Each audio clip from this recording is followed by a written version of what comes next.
Olá pessoal, tudo bem? Quem vos fala é o professor Salomão. Pessoal, vamos aqui, portanto, dar continuidade à nossa videoaula. Nesse sentido e consequência, pessoal, gostaria de reverberar algumas informações iniciais para vocês. Vimos na aula passada as circunstâncias que envolvem exclusão do crédito tributário. Situações essas nas quais não há sequer a constituição do crédito tributário. Nesse sentido e consequência, fizemos inclusive um paralelo pontual com a imunidade tributária. Inclusive, eu coloquei aqui para vocês para a gente poder endossar nossa aula. Nós fizemos um paralelo com a imunidade tributária, enfim. Nesse questionamento que pontuamos acerca da exclusão do crédito tributário, está aqui, nós falamos o seguinte, que a isenção fiscal ela é uma norma legal de não incidência tributária. Veja categoricamente que ela cria uma barreira pontual no plano dos fatos, da realidade, portanto, factual, perante a realidade da norma. Significa dizer especificamente que, nesse caso, há uma cláusula legal que necessariamente, pessoal, impede a constituição do crédito tributário. Ela, naturalmente, ela impede a constituição do crédito tributário. Já na imunidade, pessoal, ela atinge diretamente as normas de competência tributária, que são todas elas, nesse sentido, definidoras, portanto, da prerrogativa dos entes federativos instituírem tributos. Assim sendo, pessoal, o que ocorre? A previsão de uma imunidade tributária vai importar necessariamente em uma barreira, pessoal, para que o próprio ente federativo venha a instituir o tributo. Veja que na isenção já tem uma lei instituindo o tributo, mas ao lado disso há uma norma cuja cláusula legal cria naturalmente um impedimento para a construção do crédito tributário. Já na imunidade, nem tem lei instituidora, porque não pode ter uma instituidora na medida de consequência que o ente ou a entidade ela é imune. Bem, de toda maneira, toda consequência, vamos aqui, com tudo em paz, nós vamos conseguir concluir isso aqui, tá? Na graça de Jesus, nós vamos concluir perfeitamente. Vamos aqui, meus queridos. Então, vejam, falar, portanto, de suspensão da exigibilidade do crédito tributário é falar pontualmente de um momento posterior à constituição do crédito tributário. Nesse sentido de consequência, pessoal, nós já temos o quê? O lançamento fiscal realizado e, sequencialmente, nós temos o quê? A constituição do crédito tributário. Suspender a exigibilidade, pessoal, não é extinguir o crédito. Ao contrário, o crédito continua existindo, mas ele não pode, pessoal, não pode criar uma situação pontual, o fisco, no caso, de cobrar o contribuinte diante de uma situação de suspensão da exigibilidade. Por exemplo, uma moratória. A moratória, ela na realidade é uma prorrogação, um afastamento, portanto, pessoal, quanto ao prazo para pagamento do tributo.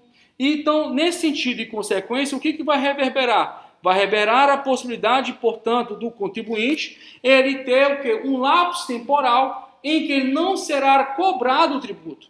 Parcelamento.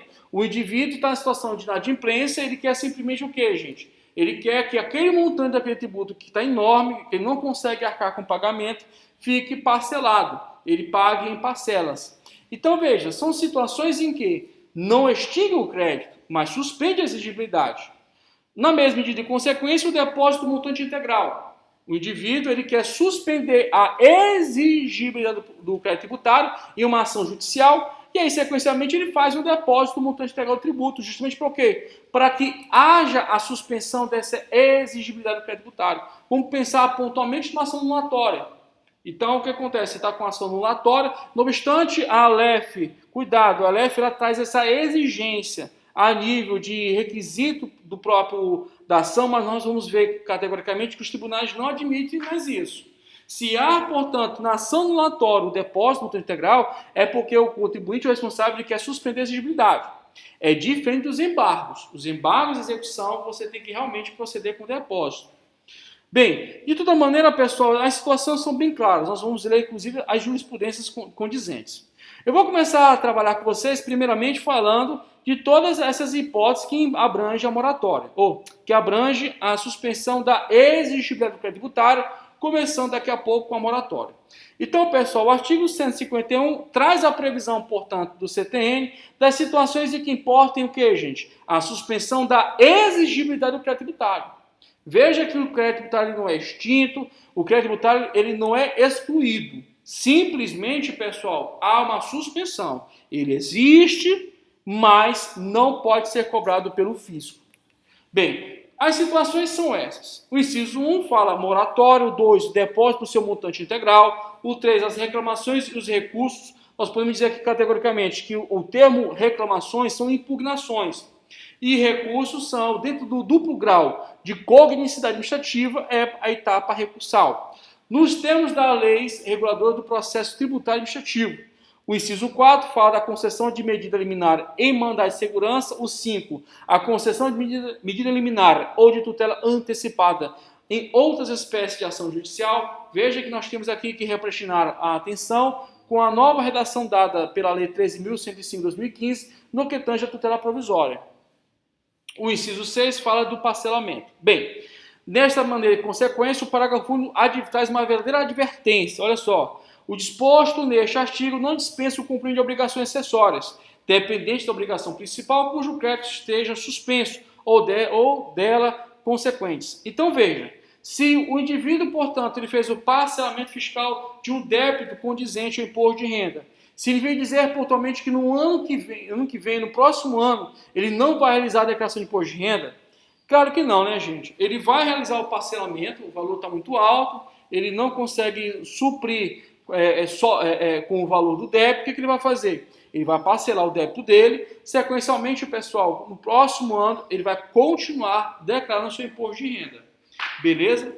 Então, pessoal, dando seguimento a essa nossa trajetória, sabemos categoricamente que, mesmo que a entidade ou ente se beneficie de uma suspensão da exigibilidade do crédito tributário, ou seja, atinente à obrigação tributária principal, que foi, portanto, objeto de constituição do crédito dela pertinente, esse crédito é suspenso. Mas não é suspenso, pessoal, a obrigação acessória, também chamada de dever instrumental.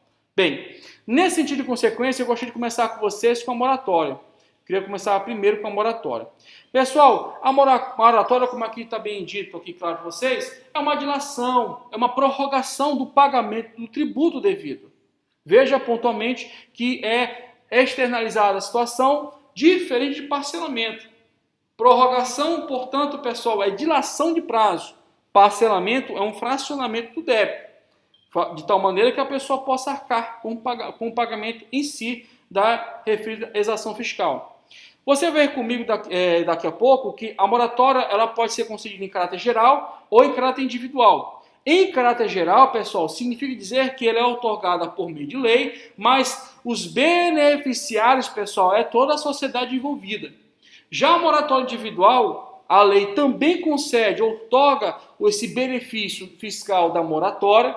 Contudo, pessoal, faz-se necessário a presença de uma autoridade administrativa fiscal para que faça análise casuística de cada um dos contribuintes e dos responsáveis para ver a possibilidade ou não de conceder. Em síntese, na moratória geral, nós temos uma lei que já concede para todos a moratória. Já tem, portanto, a todos aqueles que se enquadram na situação ali descrita pontualmente, inclusive do tributo, ele já é beneficiado.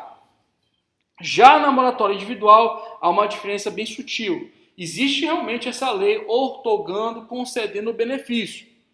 Mas se faz necessário que a autoridade administrativa fazendária analise cada caso, analise casuisticamente cada contribuinte, cada responsável tributário para verificar se de fato ele merece ou não o direito à moratória. Agora, só uma advertência da advertência, só para você entender como são muitas regras. Já vou falar um pouco, vou ler para vocês o CTN, só estou adiantando aqui umas coisas. Então, só uma advertência da advertência. Na moratória individual, você vai ver ainda há pouco, que ela fala que a autoridade administrativa ela pode revogar. Cuidado, gente.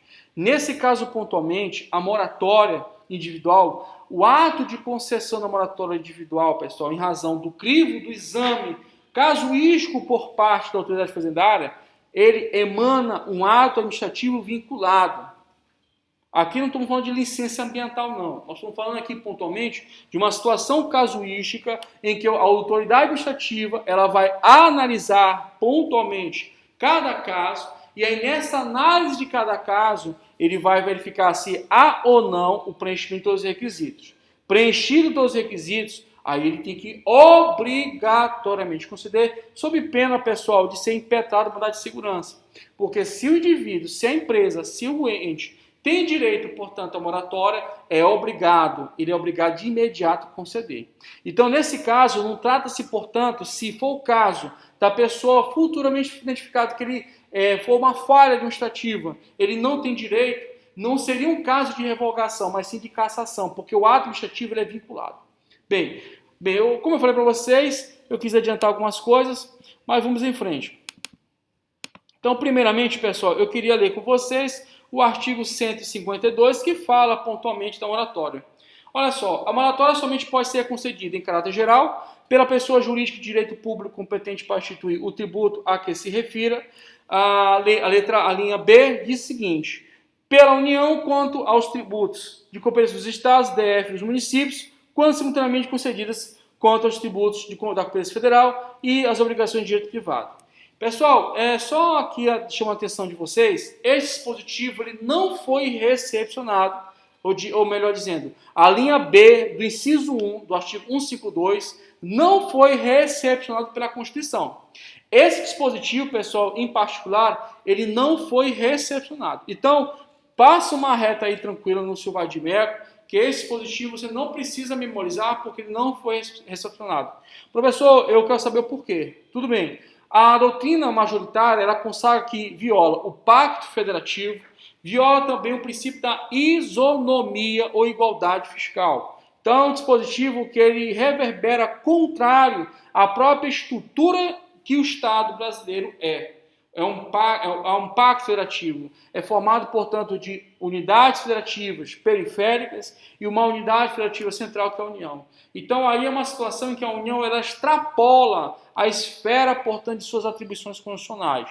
Tá? Inclusive, alguns autores, né, mais ferrenhos com isso, é quase que uma intervenção federal. É quase que uma intervenção federal, mas a nível fiscal. Bem, de toda maneira, toda consequência, vamos aqui. Então, o que você tem que saber? Você tem que saber o artigo 152, inciso 1, a linha A, que é o que trata da moratória geral, e o artigo 152, inciso 2, que trata da moratória individual. Na moratória individual, pessoal, gostaria de atentar para vocês algumas peculiaridades. Primeiro, ela exige que haja o quê? Além da lei concessiva, um despacho emanado da autoridade administrativa fazendária. Quer ver? Olha só. Em caráter individual, por despacho da autoridade administrativa, desde que é autorizada por lei nas condições dos incisos anteriores. Então, pontualmente, tem que ter uma lei específica, concedendo a moratória, sequencialmente tem que ter um despacho por parte da autoridade fazendária. Agora veja, pessoal, significa dizer que a moratória é para sempre, né? A moratória individual, o indivíduo ele sempre vai ser beneficiado? Claro que não. Ela pode ser claramente, pessoal, a legislação utiliza a expressão revogada, mas não é o caso, é um caso de cassação. Sequencialmente, por quê, pessoal? Ou porque não satisfaz mais os critérios legais, ou porque deixou de satisfazer, pessoal.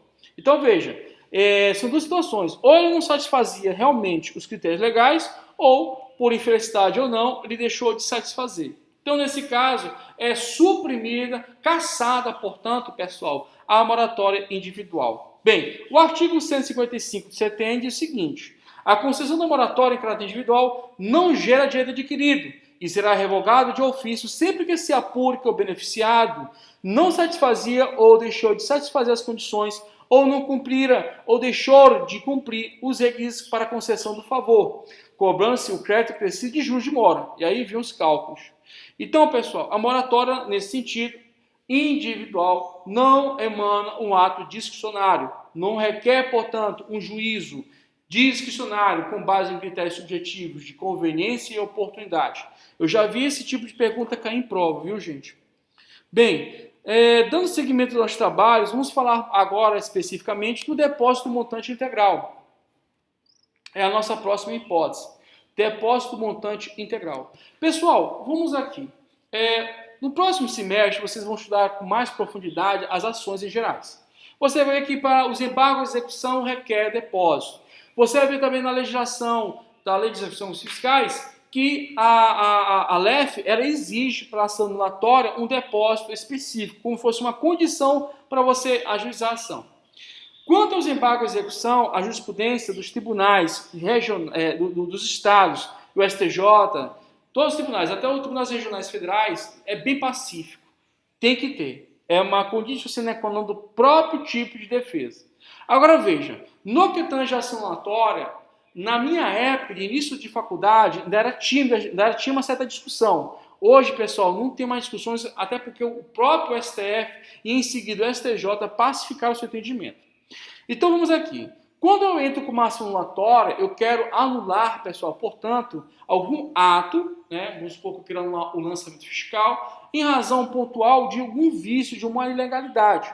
E aí, nesse sentido de consequência, o que eu posso fazer? Eu posso fazer o ajuizamento da ação anulatória sem ter que a necessidade de fazer depósito, mas se eu fizer o depósito, eu tenho uma vantagem interessante, que é a suspensão da exigibilidade do crédito tributário. Ou seja, o montante da dívida no final não aumenta. É quase, eu posso pensar assim, como a dívida de cartão. Né? A dívida não fica correndo juros, não fica maior a dívida.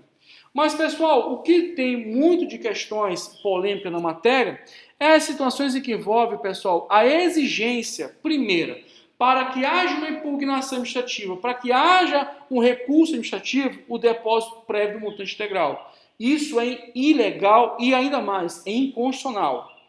Pessoal, os tribunais são pacíficos em não admitir, não reverberar o entendimento de que, para que haja o manejo, portanto, de qualquer defesa, o direito de petição, dentro da esfera administrativa, inclusive reclamações, recursos, impugnações, pessoal, não se faz necessário, mesmo que esteja previsto em lei, não se faz necessário, ou melhor, não se deve fazer depósito de montante integral para suspender a exigibilidade do crédito tributário.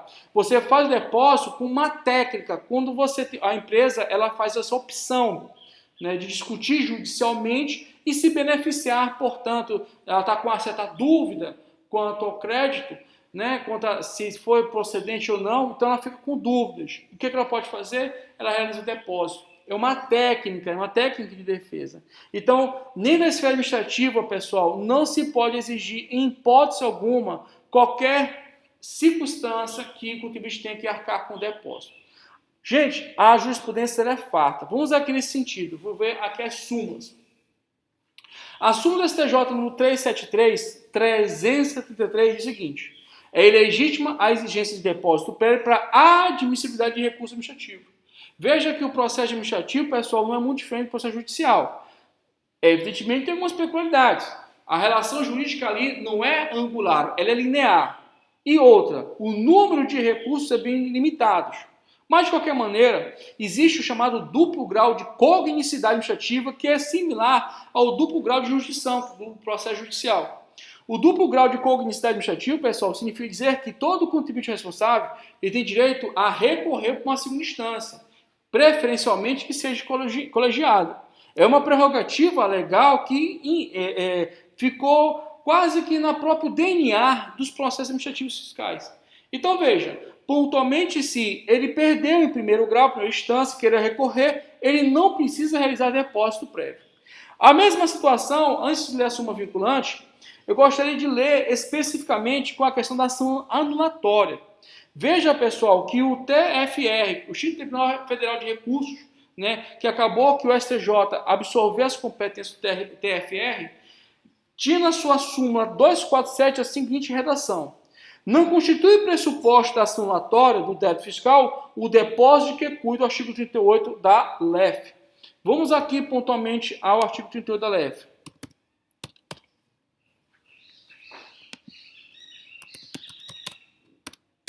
Esse dispositivo vai falar de ações. Olha só. A discussão judicial da dívida ativa na fazenda pública só é admissível em execução na forma desta lei, salvo as hipóteses de mandado de segurança, ação de repetição de débito, a ação anulatória do ato declarativo da dívida, esta precedida de depósito preparatório do valor do débito. Ainda diz mais: monetariamente corrigido e acrescido de juros e multa de mora e demais encargos. Pessoal, essa ação anulatória aqui, pessoal, não se faz necessidade de prévio depósito condizente. Para que haja o quê, pessoal? Pontualmente a discussão judicial do crédito tributário. Mas se o contribuinte responsável, geralmente uma empresa, ela está com dúvidas e ela não quer ter prejuízos de juros, encargos, ela realiza o depósito montante integral. Então ela, é um risco para ela. Ela não quer ter o problema de ser sucumbente no processo judicial e ter que arcar, inclusive, com uma diferença de valores. Então, pontualmente, recorrer administrativamente ou requerer no âmbito judicial, excetuando os embargos e execuções, não se admite pontualmente, pessoal, depósito prévio do montante integral da dívida. Agora eu reparto para a leitura da súmula vinculante número 21. Olha o que diz. É inconstitucional a exigência de depósito ou arrolamentos prévios de dinheiros ou bens para admissibilidade de recurso administrativo. Cara, isso aqui é lindo nessa redação. Ou seja, você tem todo o direito, como cidadão, de exercer plenamente, pessoal, a sua prerrogativa de defesa, do contraditório para defesa. Não se faz necessário você fazer o depósito, a não ser que você queira suspender pontualmente, pessoal, a nível judicial, a cobrança de encargos, juros e demais. Porque na via administrativa, olha só que interessante, só o fato da via administrativa você realizar o ajuizamento pontual, pessoal, o peticionamento pontual de uma reclamação já suspende a exigibilidade. Então não precisa você, inclusive na via administrativa, realizar um depósito, porque o fato de você já protocolar uma petição, dito o prazo, né? Questionando pontualmente o crédito tributário, você já tem a prerrogativa do que, gente? Da suspensão da exigibilidade do crédito tributário. Bem, dando seguimento ao nosso raciocínio, a súmula vinculante número 28 diz o seguinte: é inconstitucional a exigência de depósito prévio como requisito de admissibilidade da ação judicial, na qual se pretende discutir a exigibilidade do crédito tributário. Só tenham cuidado pontualmente com os embargos à execução. É da tônica desse recurso o depósito. Bem, trago mais essa jurisprudência aqui para afirmar nossas falas. Olha o que diz. A exigência de depósito ou arrolamento prévio de bens e direitos como condição de admissibilidade de recurso administrativo constitui obstáculo sério e intransponível para consideráveis parcelas da população ao exercício do direito de petição, além de caracterizar a ofensa ao princípio contraditório. A exigência de depósito ou arrolamento prévio de bens e direitos pode converter-se na prática em determinadas situações em supressão de direito de recorrer, constituindo-se assim em nítida violação do princípio da proporcionalidade.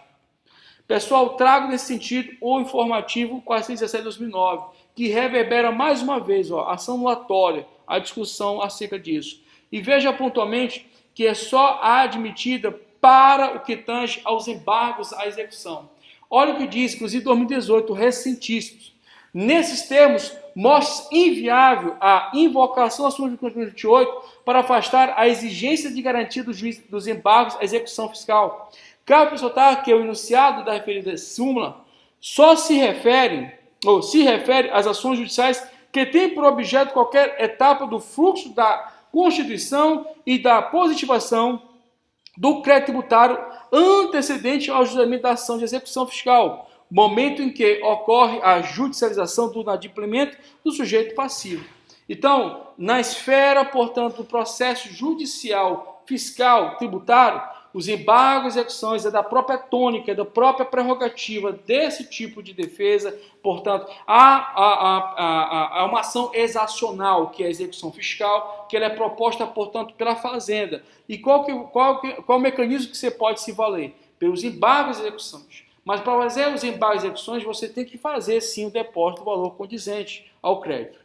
Mas, professor, o cara não tem dinheiro, ele é hipossuficiente, é um devedor hipossuficiente. Então, meu querido, nesse caso, se construir uma jurisprudência, era muito difícil os tribunais concederem. Geralmente era no STJ que a pessoa conseguia. Mas solidificou-se, portanto, nos tribunais, em especial o STJ, de que se a pessoa é hipossuficiente economicamente, ele pode, mesmo em sede de embargos e execução, pessoal, se beneficiar, portanto, pessoal. E, nesse sentido, ele não ter a necessidade de realizar o depósito do crédito. Então é só essa situação que garante, em sede pontual, pessoal, que a pessoa realize, portanto, pessoal, ele realize, portanto, o acesso à justiça sem que tenha, portanto, pessoal, condições de arcar com o depósito.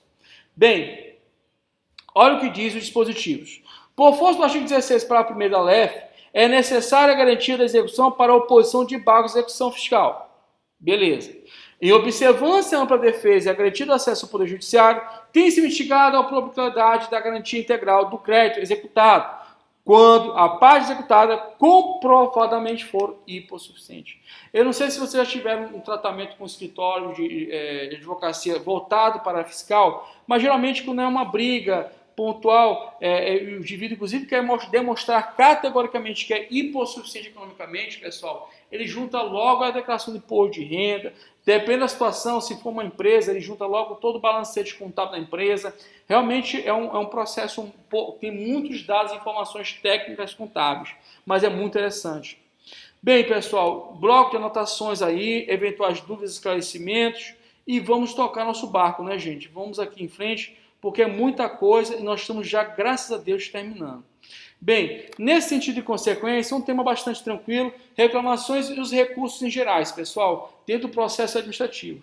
Pessoal, eu gosto de fazer essa brincadeira aqui, porque esse dispositivo, enfim, já dei aula em turma de 120 alunos dentro do cursinho, então já teve esse tipo de colocação. Pessoal, reclamação, parece bobagem, mas olha só, não é não fazer nada. Reclamação, pessoal, não é meramente questionar. Significa aqui dizer, pessoal, pontualmente, você exercer de forma clara, translúcida, todo o seu direito de defesa quanto à discussão de um crédito tributário.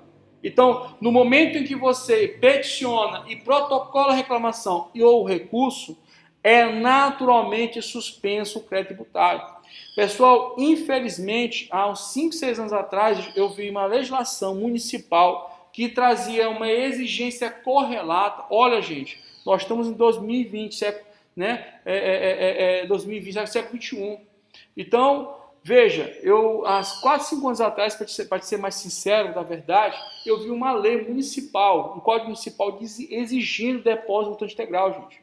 Gente, a legislação é clara. Só basta você peticionar, protocolar uma reclamação ou recurso, ele já suspende naturalmente a exigibilidade do crédito tributário. Não tem mistério esse dispositivo. Bem, pessoal, concessão de liminar em mandado de segurança. Outro dispositivo que não reverbera muitas discussões. Pessoal, o mandado de segurança, ele invoca pontualmente a violação de direito líquido e certo, né, consubstanciado em provas pré-constituídas. Só que, pessoal, pontualmente, essa matéria, ela quanto ao crédito tributário, né, envolvendo inclusive circunstâncias pontuais de compensação, né, não pode ser objeto, pessoal, do MS. Mas você pelo menos pode se valer especificamente do mandado de segurança, pontualmente, pessoal, para questionar pontualmente o crédito. Né? Não é o veículo concessivo do mandado de segurança você questionar, por exemplo, uma compensação. Mas o veículo para você questionar uma ilegalidade, um abuso pontual, você pode manejar por mandado de segurança. Então, a concessão de liminar mandado de segurança, pessoal, bem como no âmbito de um processo judicial, processo judicial, né, uma ação anulatória, enfim, os processos judiciais em gerais, você tendo a concessão liminar, né, inaudita altera parte, ou mesmo a tutela provisória, você tem, portanto, a suspensão da exigibilidade do crédito tributário. Bem, anulatória, assim, isso aqui eu já matei com vocês. Então, pessoal, nesse sentido, vamos tocar um tema bastante legal, bastante perguntado, que é o parcelamento. O parcelamento também suspende a exigibilidade do crédito tributário. Pessoal, o parcelamento, ele, em hipótese alguma, ele se confunde com a moratória. Tá? O parcelamento nada mais é, pessoal, que a fragmentação em parcelas de todo o montante do crédito tributário devido perante o fisco. Nesse sentido, é uma opção que o contribuinte ou responsável devedor vai realizar. Então, o parcelamento sempre importa necessariamente de uma opção que o contribuinte for realizar. Nesse sentido de consequência, pessoal, a concessão do parcelamento só decorre de lei específica do ente federativo tributante. Nessa lei específica, ele vai apresentar todas as condições para adesão, número de parcelas, prazo, etc. Agora veja, pessoal, somente quando lei expressamente dizer o contrário, pode ser afastado a incidência de multas e de juros. É bem diferente nesse sentido da moratória. Porque na moratória, quando ela prorroga o prazo, ela não pode, esse lapso temporal, exigir multas e juros. No parcelamento, só se a lei expressamente afastar a questão dos juros e a questão das multas. Pessoal, era isso que eu queria falar pontualmente com vocês, tá? Era isso que eu queria falar pontualmente com vocês. No próximo bloco, nós vamos trabalhar a extinção do crédito tributário. Muito obrigado, tá? A atenção de vocês. Fique com Deus. Até a próxima, se Deus quiser.